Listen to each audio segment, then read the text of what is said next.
Hello friends, welcome to my channel. आज की video में आपके साथ में शेयर करने वाली हूं कि आप कार्तिक के महीने में 365 बाती के दीपक का दीपदान कैसे करें। फ्रेंड्स, कार्तिक के महीने में किसी भी शुभ दिन अगर आप 365 बाती के दीपक का दीपदान करते हैं तो आपको पूरे वर्ष भगवान जी के सामने दीपक जलाने का फल प्राप्त होता है। दीपदान करने के लिए आप गरी का गोला ले सकते हैं और आप चाहें तो मिट्टी का दीपक भी ले सकते हैं। मिट्टी का जो बड़ा वाला दीपक होता है आप उसका यूज भी दीपदान करने के लिए कर सकते हैं। अगर आपके यहाँ गरी के गोले में दीपदान किया जाता है तो आप गरी का गोला ले लें, नहीं तो आप मिट्टी के दिए में दीपदान कर लें। दीपदान करने के लिए मैंने यहाँ पर गरी का गोला लिया है और मैं आपको बता रही हूँ कि हमें दीपदान करने के लिए गरी का गोला कैसा काटना है। गरी का गोला आपको लंबा लंबा काटना है इस तरह से। और एक बात और ध्यान रखें कि गरी का गोला या फिर नारियल महिलाओं के द्वारा ना तो काटा जाता है और ना ही फोड़ा जाता है। तो आप गोला कटवाने के लिए घर के किसी पुरुष की मदद ले सकते हैं या फिर आप अपने बेटे से, बेटा अगर छोटा है तो उससे आप कट का निशान लगवा लें, उसके बाद आप नारियल स्वयं काट सकती हैं। तो यहाँ पर मैंने नारियल काट के तैयार कर लिए हैं। यह दीपदान आप 5 की संख्या में, 7 की संख्या में, 11 की संख्या में, जितने भी आप करना चाहते हैं आप उस हिसाब से यह दीपदान कर सकते हैं। तो फ्रेंड्स, नारियल मैंने सारे कट कर लिए हैं। उसके बाद हम 365 धागे की बाती बनाएंगे। बाती हमें कैसे बनानी है उसके लिए मैंने मौली ली है, आप कच्चा सूत भी ले सकते हैं। अब हमें काउंट करना है कि आपकी मौली में कितने धागे हैं। मेरी मौली में 5 धागे हैं। यहाँ पर मैंने 5 धागे की मौली ली है। इस प्रकार से जब भी आप बाती बनाएं तो पहले मौली के धागे चेक कर लें कि मौली में कितने धागे हैं।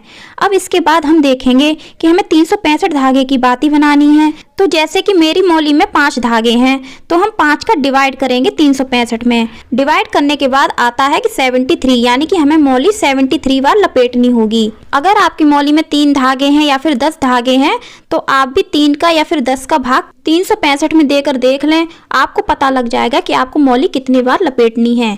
अब चूंकि डिवाइड करने के बाद मेरा 73 आया है तो 73 में मैं 5 का मल्टीप्लाई करूंगी तो मेरा सीधा सीधा 365 आएगा।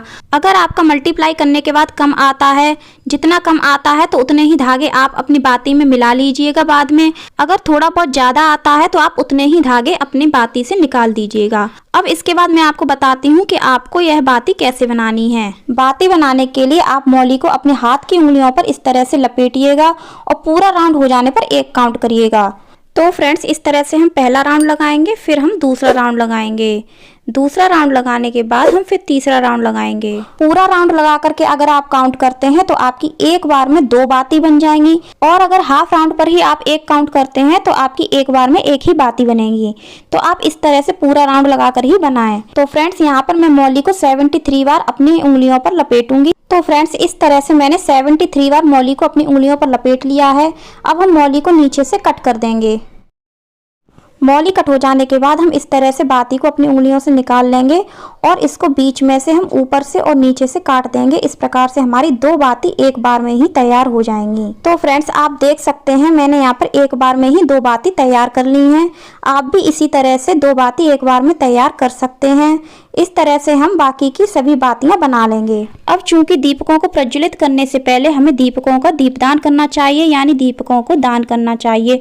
उसके लिए हमें क्या विधि करनी है, उसके लिए हम एक प्लेट लेंगे और उसमें सबसे पहले कुमकुम या फिर पीले चंदन से स्वास्तिक बना लेंगे। चूंकि कार्तिक मास में भगवान विष्णु की बहुत ही महिमा मानी जाती है तो आप हो सके तो पीले चंदन से यह स्वास्तिक बनाएं और उसको हमने रोली से भी टीक लिया है। इसके बाद हमने जो गरी के गोले लिए हैं उनकी पूजा हम कुमकुम और पीले चंदन से कर लेंगे। अगर आपने मिट्टी के दीपक लिए हैं तो आप उनकी पूजा भी इसी तरह से करें। इसके बाद हमने यहाँ पर कटोरियाँ लगाई हैं। मेरे पास एक जैसी कटोरियाँ नहीं थी तो मेरे पास छोटी छोटी कटोरियाँ थी, उनको मैंने इस तरह से रख लिया है।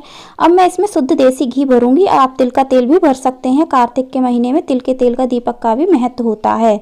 आपकी जैसी श्रद्धा हो और सामर्थ्य हो आप उसी तरह से कर लें। फ्रेंड्स, यहाँ पर मैंने गरी के गोले रखने के लिए कटोरियाँ इसलिए रखी हैं ताकि हमारे दीपकों का बैलेंस बिगड़े ना और घी फैल ना जाए। तो इस तरह से आप भी उनको बैलेंस करने के लिए सभी दीपकों में घी भरने के बाद एक बार आप इन बातियों को घी में डुबो जरूर लें ताकि दीप प्रज्वलित करते समय ये बातियां अच्छे से प्रज्वलित हो जाएं। तो इस तरह से आप भी उनको डुबो करके तैयार कर लें। आप पहले से भी इन बातियों को घी में डुबो करके दीपकों में लगा सकते हैं। फ्रेंड्स, कार्तिक के महीने में आप 365 बाती का दीपदान कभी भी कर सकते हैं और यह भी ध्यान रखें कि हमें दीपदान शाम के समय यानी सूर्यास्त होने के बाद ही करना होता है। क्योंकि सभी दीपकों को हमने कुमकुम और पीले चंदन से टीक दिया है। उसके बाद हम सभी दीपकों को अक्षत अर्पित कर देंगे। अगर आप एकादशी के दिन यह दीपदान कर रहे हैं तो आप उस दिन तिल अर्पित करें, अक्षत अर्पित ना करें। इसके साथ ही हम सभी दीपकों पर थोड़ी थोड़ी खील अर्पित कर देंगे। फ्रेंड्स याद रखें, जहाँ भी आप यह दीपदान करें उससे पहले आप दीपक के नीचे आसन जरूर दें। आप चाहे अनाज का आसन दें, चाहे तिल का आसन दें। अब हम हाथ में थोड़ा सा जल लेंगे, इस तरह से दीपकों के ऊपर हम 2 बार जल घुमा देंगे और उसके बाद हम दीपक के चढ़ स्पर्श कर लेंगे और हाथ जोड़ लेंगे। अब हम इन दीपकों को सभी भगवान के सामने प्रज्वलित कर सकते हैं। यह दीपक आप गोपाष्टमी के दिन गाय के सामने प्रज्वलित करिएगा। दूसरा दीपक आप आंवला नवमी के दिन आंवला के पेड़ के नीचे कर सकते हैं। इसके बाद आप यह दीपक देवठान एकादशी के दिन तुलसी जी को भी अर्पित कर सकते हैं और भगवान विष्णु के नाम से भी अर्पित कर सकते हैं। इसके अलावा आप कार्तिक पूर्णिमा के दिन गंगा जी को भी यह दीपदान कर सकते हैं। साथ ही अपने घर के मंदिर में जरूर से ही दीपदान करें। इसके बाद आप यह दीपक अपने घर के आसपास किसी भी मंदिर में, शिव मंदिर हो तो बहुत अच्छा है, वरना आप किसी भी मंदिर में दीपक का दीपदान जरूर करें। इससे आपको वर्ष भर भगवान के सामने मंदिर जाकर के दीपक जलाने का फल प्राप्त होगा। तो फ्रेंड्स, आपको वीडियो कैसी लगी कमेंट करके जरूर बताना। राधे राधे।